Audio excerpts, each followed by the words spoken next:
Alors salut Jean-Hubert Théfry. Jean-Hubert, tu es prêtre d'origine française de la communauté du Chemin Neuf. Tu es au Québec depuis quelques années pour venir développer la pastorale. Tu as été appelé même par ta communauté pour venir ici. Comment tu te plais au Québec? Ça se passe bien? Ouais? J'aime beaucoup le Québec. J'aime beaucoup le Québec. En fait, j'ai été appelé, notre communauté a été appelée par Monseigneur Lépine, l'évêque de Montréal, pour prendre en charge, animer une paroisse à Montréal. Donc ma communauté, comme j'avais un peu d'expérience en France, m'a dit « Est-ce que tu veux bien venir vivre ce service ?» Et c'est avec joie que j'ai répondu. On est enchanté de te compter parmi nous. Écoute, moi, ce que j'observe comme leader en Église, c'est que souvent, on cherche à avoir une vision pastorale. On cherche à avoir un projet commun, rassembleur, et c'est très bien. Mais on a beau suivre des formations sur le leadership pour essayer de concevoir des projets. On dirait que des fois, ce qui nous manque, c'est une vision sur la vie chrétienne en général. C'est quoi les fondamentaux de la foi? Parce que chacun a un peu un bout de ça, mais des fois, on ne s'entend pas toujours sur qu'est-ce qui est l'essentiel, en fait. Qu'est-ce que tu en penses, toi, de... Alors, j'ai été confronté à la même situation. Donc, dans beaucoup des lieux où j'ai été, je me suis donné dans l'animation de la communauté chrétienne, dans les sacrements, dans l'accueil, dans l'investissement social. Puis en fait, ça ne se transformait pas beaucoup. Et on a beaucoup cherché comment faire. Et en fait, on s'est aperçu que la communauté chrétienne, une vraie communauté chrétienne vivante et qui grandit, c'est une communauté qui est fondée sur 5 essentiels. La relation à Dieu, la relation aux autres, entre nous, la relation de la communauté chrétienne, la transformation à la fois de la mentalité et de l'agir, le service à l'intérieur de la communauté, mais aussi du monde, de la société dans laquelle on est, et puis la mission.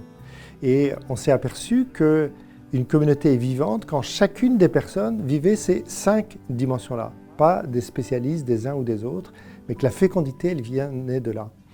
Et on s'est aperçu que aussi, lorsque des leaders cherchent à entrer dans une vision pastorale, il ne faut pas simplement qu'ils comprennent cela, mais qu'ils expérimentent cela. Et donc, c'est ça qui nous a amenés à mettre en œuvre un parcours qui aide à cela. Mais c'est aussi un enjeu, je pense, pour les nouveaux convertis. Dans nos paroisses, quand on réussit à avoir des projets comme Alpha ou autres qui intègrent des nouvelles personnes qui découvrent la foi, il faut être capable de leur présenter une vision de la foi qui est inspirante, qui donne envie, qui donne des assises aussi à la vie des gens, non? Alors oui, tu as tellement raison que nous, on a fait souvent le parcours Alpha et ça portait des fruits magnifiques. Et puis en même temps, on avait beaucoup de personnes qui, ayant découvert le Seigneur, n'arrivaient pas vraiment à s'intégrer et disparaissaient de la circulation. On avait l'impression de donner naissance à des orphelins. Et on s'est rendu compte que c'était très important d'aider les nouveaux chrétiens à percevoir les fondamentaux de la vie chrétienne, pas seulement avec la tête, mais aussi avec le cœur, pour en devenir davantage les acteurs. Et ce parcours-là a aussi vraiment aidé les nouveaux chrétiens à découvrir les fondamentaux de la vie chrétienne pour les mettre en œuvre dans leur propre vie. Donc, quand tu étais en France, vous avez adapté un parcours qui s'appelle « En chemin vers l'essentiel », qui se vit avec ce petit bouquin. Veux-tu en dire 2 mots d'où ça s'origine, ce parcours? Voilà. Alors, on avait découvert déjà il y a plus de 20 ans les 5 essentiels de la vie chrétienne, mais on ne savait pas trop comment les monnayer et comment les mettre en œuvre, comment les transmettre.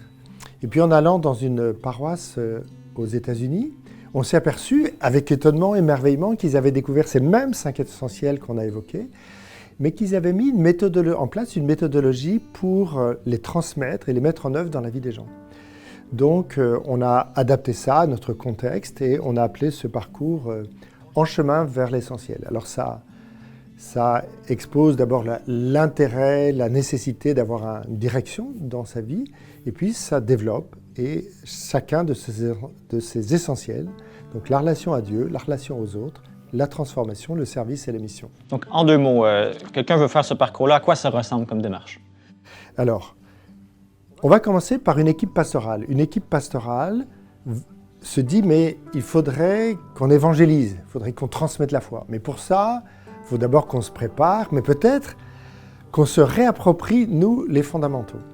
Donc, c'est important, dans ce cas-là, que le conseil pastoral, élargi à toutes les personnes qui ont le goût de la mission, le goût se sentent concernés de transmettre la foi, de faire ce parcours. Donc, elles se réunissent. En général, la première fois, c'est tous ensemble. Et puis après, c'est par petits groupes. Et chaque personne, on regarde d'abord une vidéo sur un thème à chaque fois. Et après, ça se prolonge dans la vie concrète de chacun par un développement du thème qu'on a abordé et surtout une mise en pratique dans sa propre vie. Plus qu'un savoir, en fait, c'est une expérience de mise en pratique. Et puis quand les personnes se retrouvent la fois suivante, souvent chez un des participants, et ça peut tourner, les personnes partagent ce qu'elles ont découvert et mis en pratique, et après, prient pour que ce qu'elles ont découvert puisse bénéficier aux autres, et puis regardent une petite vidéo qui va leur permettre qui va introduire le thème suivant. Et on a mis en place quelque chose qui est vraiment intéressant, c'est des partenariats de lecture. C'est-à-dire que si toi, par exemple, Sébastien, si nous deux, on fait partie d'un conseil pastoral, il y a une quinzaine de personnes, on tire au sort qui va être avec qui, et tous les deux, on va être partenaires de lecture. Et au fur et à mesure de la semaine ou de la quinzaine, je lis, je découvre des choses, je t'envoie un petit message, tiens, est-ce que ça t'as compris? Tiens, moi ça m'a touché. Et puis tu peux me confier aussi une intention de prière de ta propre vie et tout ça. Et on est partenaires. Tu n'es pas plus avancé que moi, je ne suis pas plus avancé que toi, mais Jésus a envoyé ses disciples deux par deux et on fait l'expérience qu'en marchant deux par deux, il y a un renforcement de la démarche personnelle vraiment très intéressant. Donc, en gros, c'est 7 rencontres à chaque semaine ou aux 2 semaines, grosso modo, dépendamment comment les gens veulent vivre ça. Oui. Au début de chaque rencontre, ça ressemble à un petit groupe de maison, finalement. On a une vidéo pour partager ensemble, on vit le groupe, on vit le service entre nous. Veux-tu dire en 2 mots comment une rencontre se vit à peu près? Alors, on commence la rencontre par un moment de convivialité. Alors, il ne faut pas prendre un repas qui va prendre 1h30, parce qu'on n'aura pas le temps de faire autre chose, mais un petit moment de convivialité, puis on peut confier à quelqu'un dans le groupe le souci de ce moment. Et puis après, juste après ce moment d'accueil, on peut prendre un petit moment en duo, les partenaires là, qui vont se partager peut-être une chose, s'ils n'ont pas pu le faire pendant ce temps entre les deux rencontres. Après, on prie, on confie au Seigneur ce qui va se vivre, hein, on demande sa grâce. Et au début de chaque rencontre aussi, on fait mémoire d'un verset biblique sur ce qu'on a partagé du thème qu'on a vécu dans la quinzaine précédente. Et puis après cela, on échange dans le petit groupe qui est à peu près 8 personnes, comme ce qu'on a découvert et ce qu'on a mis en pratique.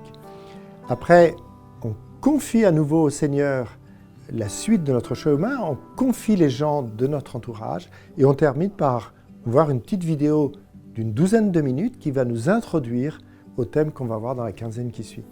En chemin vers l'essentiel, c'est un parcours quand même riche qui réunit beaucoup d'éléments qui fonctionnent ailleurs dans d'autres parcours qu'on connaît aujourd'hui assez bien en Église. Peux-tu dire quelques éléments aussi que vous intégrez dans votre parcours pour le bonifier? Alors pour le bonifier, aux équipes pastorales en particulier, après l'étape sur la formation, la transformation du cœur, on se propose de vivre le week-end sur le Saint-Esprit, le week-end d'accueil du Saint-Esprit qui est proposé dans le parcours Alpha.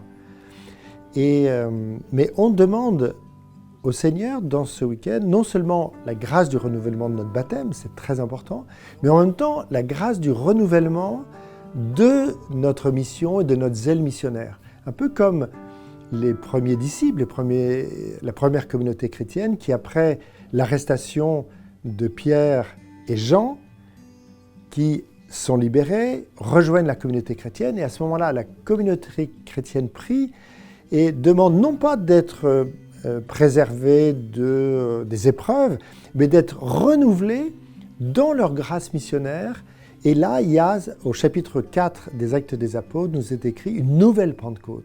Une nouvelle Pentecôte sur le groupe des apôtres qui va renouveler leur zèle missionnaire. Eh bien, c'est ça qu'on est appelé à vivre et que les équipes pastorales sont appelées à vivre dans ce parcours. Et ça porte beaucoup de fruits. Et ça vient renouveler non seulement la relation personnel à Dieu, non seulement le zèle missionnaire, mais la relation aussi entre les Vous personnes. avez aussi deux formes de questionnaires qui aident les personnes à se positionner dans leur appel à servir l'Église. Donc, il y a le questionnaire Forme, hein, qui est d'une part, et vous avez aussi la possibilité de faire un profil missionnaire aussi sur une plateforme qui existe en France. Tout à fait. Alors, quand on approfondit l'étape du service, souvent, on est au service en fonction des besoins de nos paroisses, sans prendre exactement en compte l'histoire, les compétences et les appels propres de chacun. Le questionnaire Forme aide à vraiment répondre à son appel en fonction d'un certain nombre de critères qui permettent d'exercer un service qui va vraiment nous convenir et dans lequel on va pouvoir grandir. Alors, certaines personnes peuvent faire ce parcours, ce questionnaire Forme dans le parcours en chemin vers l'essentiel. D'autres peuvent faire un questionnaire plus simple et pourront faire ce parcours après. Il y a une paroisse qui a mis en place un outil qu'on appelle le profil missionnaire, car nous avons chacun une manière d'évangéliser différente en fonction de notre histoire, nos compétences.